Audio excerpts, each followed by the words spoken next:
Welcome to Hope is Here. My name is Greg Horn. We are continuing our time with our guest this week, Shawn Reynolds. He is a comedian, funny guy, and yet yesterday he talked about how he's got there, made a lot of sacrifice, and we all have excuses. I know I do. I've been trying to lose weight, and I got 15 pounds down, and then embraced success. Been making excuses the past few weeks. We all make them for whatever it is that we want to do or know we should do. I'd encourage you to check out yesterday's program. If you've got a dream, but you've been making lots of excuses why it can't happen, I think you'll be encouraged and inspired. I know I was.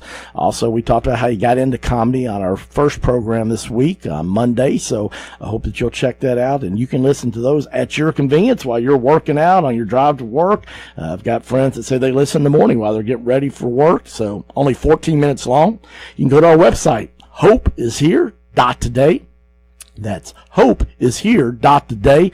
Obviously, Shawn's funny, likes to have a good time, but there's a lot of depth to this guy, too. He's a father of 6, but obviously you get 5. You got your own basketball team, you're a coach, and then you decide to add a 6th member to the team, and I know this story, but, man, I want you to share it with our audience about how all this came to play, Shawn. Yeah, the adoption.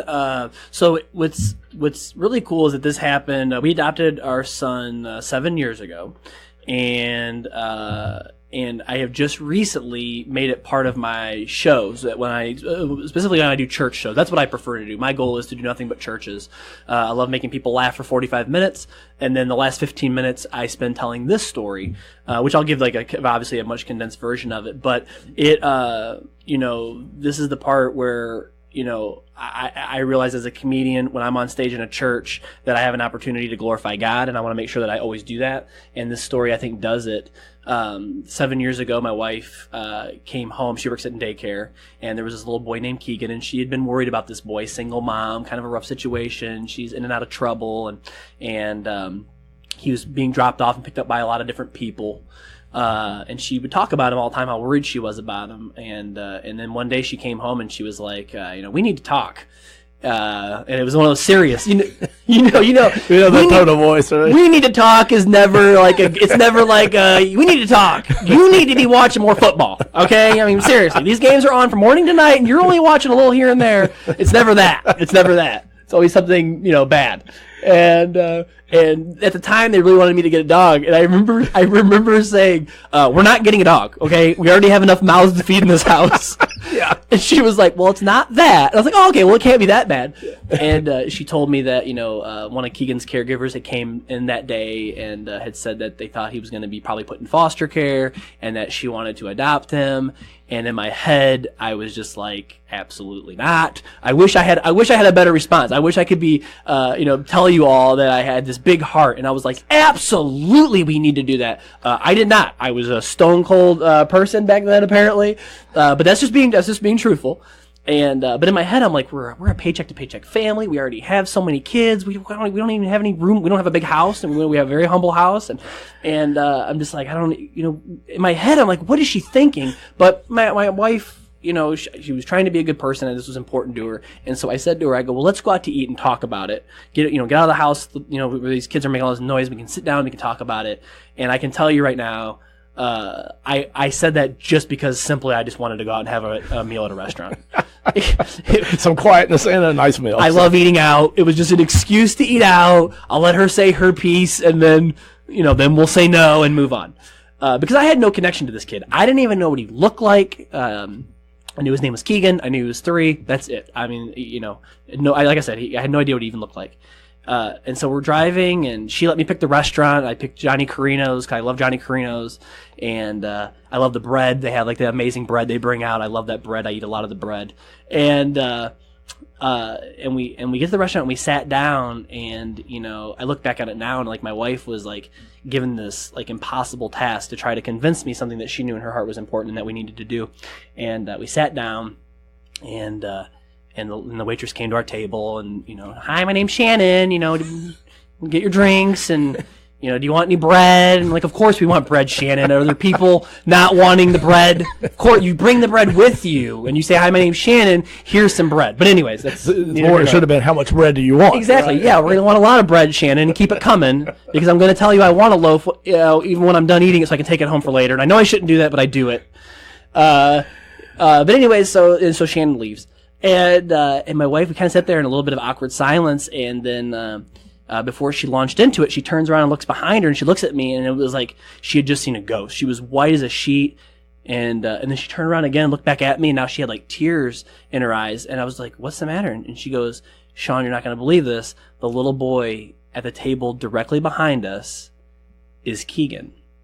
And it's amazing. Like, at the exact time that we chose to have a discussion about his fate and how he could possibly tie into our family, at the exact location, and even, side by side inside that location, and I think Lexington, has 800,000 restaurants. It's not like we're in a small town with one restaurant and we were at, LD's Diner and it's the only place in town. Well, that's a coincidence maybe, but it's pretty amazing that at that moment in time, there he was seated behind us. That was the first time I had even seen what he looked like.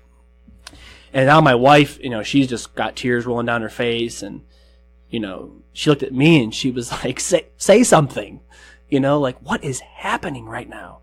And I kind of reached my hand across and I grabbed her hand and I said, I think what's happening here is that Shannon has forgot about our bread. Yeah. Because it's been like 5 minutes. How many more miracles do we need in this restaurant? She back there making it from scratch? No, but in all seriousness, I was also, it was like I was just floored, and to me it was just like, wow, like that is really God moving mountains in your life. And it was the first time, it was the first, I'm not going to say it's the first time that happened in my life, but I'll be 100% truthful and just say it was the first time I think I had ever acknowledged God working in my life. We have this sense, especially in our country, we have this sense of things are just so bad and we have it so rough, and then meanwhile, I'm sitting here with all these healthy kids, and I want the bigger house and I want the nicer car, and woe is me. But then we don't realize, like, oh my gosh, I have, at the time before we even adopted Keegan, I have 4 healthy kids. Like, isn't that God working in my life and giving me that blessing of 4 healthy kids? I'm driving through my neighborhood. There's no telling what's going on behind all these, behind closed doors in everybody's house. They got kids with, cancer or learning disabilities. I got none of that going on in my life, and shame on me, for never acknowledging that. But that moment was the first time that I really was like, wow, God's working in my life, and the divine intervention of His works. And in that moment, I was like, well, I guess we're gonna be adopting a kid. like, what am I gonna do? Say no to that? Yeah. How do you argue with that? Yeah. So that was, Wow. I mean, honestly, I left the restaurant that day knowing that we were going to adopt Keegan, and I left the restaurant that day with a bag full of bread, because that's how I roll, Greg. Well, that's just an amazing story. I love that, because so many times people have to have challenging conversations, and yet, you're honest, and I've been there. I think everybody, if they're truthful, has been there when you're going to have a conversation either with your spouse or your boss or whoever, loved one, and you're on opposite sides, yet something like that happens. God gets your attention. And so I want to ask you today, what is it, if you're listening in your life, that, you're like, no, and yet, if you're honest, maybe God has just kind of really made it obvious. And I'm thankful that Shawn, I want him to tell that story, because he surrendered. I mean, and they could have made excuses. As he said, they already have 4 kids and living paycheck to paycheck and working hard, and yet, he died to self, and obviously I would say it's safe to say that Keegan's probably been a tremendous blessing to your family. Oh, absolutely. Yeah, and that's the thing, is that I believe we followed God's will in adopting Keegan, even though it didn't make sense on paper, but we did it. And what we've gotten from the adoption is just a million blessings over. It's taught my kids sacrifice. It's taught my kids that doing the right thing isn't always the easy thing. And so that's been really important. And then now, it's really given me a purpose on stage, because what's funny is that when all that happened, I was just starting out in comedy. I had just probably seen Tim Hawkins on stage and what he was doing in churches, and me wanting to do that. All this was happening all at the same time. I couldn't realize it at the time, but now looking back 7-8 years ago, it's like, wow, I was just starting in comedy. I was just learning about church comedy, learning about the opportunity to make people laugh and inspire people. And we were also adopting this child. And now fast forward to now, and now I'm on stage and I have the skill of being able to make people laugh. But then at the end, I tell this story and inspire people. And we've recently started Stand Up for Adoption, which is a comedy benefit series that we do now, where we are partnering with families that want to adopt and are trying to raise money. And we do a comedy show for them at their church to raise money for that adoption, because the adoption costs are crazy. I don't understand it. There are kids suffering in orphanages and overseas in China and India and Ukraine, and it costs like $40,000 to adopt these kids, to bring them home. You have a family that wants to give a child a home. They want to give a child love. They want to save a child's life. And the only thing stopping them is this huge, crazy $40,000 fee. Sometimes maybe as low as $30,000, but it's $30,000 to $40,000 to adopt a child overseas. And I just don't understand that. And so now we've started Stand Up for Adoption. Obviously we can't raise $40,000 at a show currently. Maybe one day if I can continue building my career, that's my goal. That's my end game. My end goal is, wow, wouldn't it be cool if I had the size audience of a John Crist or Tim Hawkins? I could put on shows at churches and 2,000 people would show up and we could raise enough money for a family to adopt a child. That is honestly what my goal is at this point now. And it's just amazing that all came from what happened in Johnny Carino's at that restaurant with adopting Keegan. And so, to me, that's a great example of what happens when you follow God's will. Well, I love it, man. I absolutely love it. And, so many times people are wondering, where is God working? And here he was through his wife's job, yet logically did make sense with already having 4 kids. And yet, as Shawn pursued his career several years later, through a very serious decision and a big sacrifice, now as God has opened doors for him to do many comedy shows all throughout the country, not just churches but businesses. Next thing you know, that is what he uses to close. And Jeremiah 29:11, you hear that verse a lot, but as you were sharing that, Shawn, it just really kind of poked in my spirit.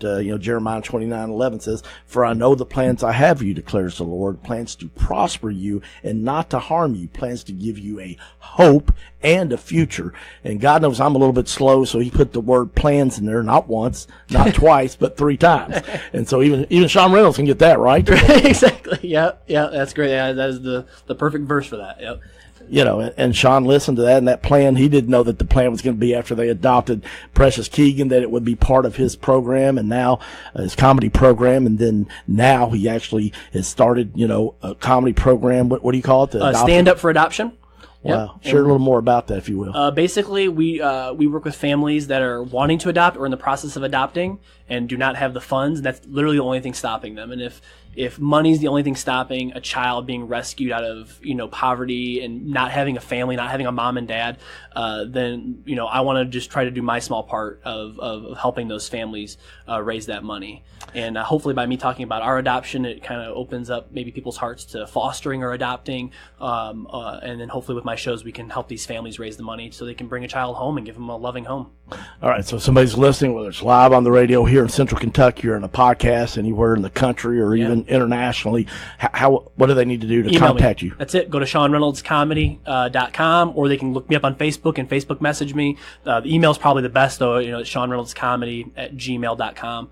But yeah, you email me if you know even if you know somebody that's wanting to adopt or in the process of adopting. Yeah, what we do is we partner with their church and we put on a great comedy night. It's a win-win. Like, the people that come to the show are going to have a great time.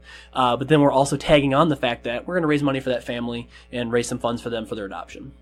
I love it. That's Shawn Reynolds. That's with a W, SHAWN. Shawn Reynolds, REYNOLDS, comedy.com. And make sure you check that out and contact him, because, man, I think you get to heaven. Those are the things that are going to matter. So, well, we're going to have Shawn for one more program. We're going to talk about a mission trip that he went on earlier this year that really rocked his world. So I hope you'll tune in with us tomorrow. I'm Greg Horn, and this is Hope is Here.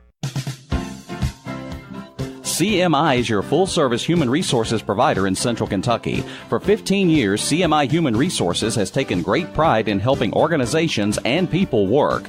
Whether it's employee handbooks or help in filling a position, no job is too large or too small for CMI. Contact the professionals today at CMI Human Resources, 859-296-2800, or online at cmiconsulting.com.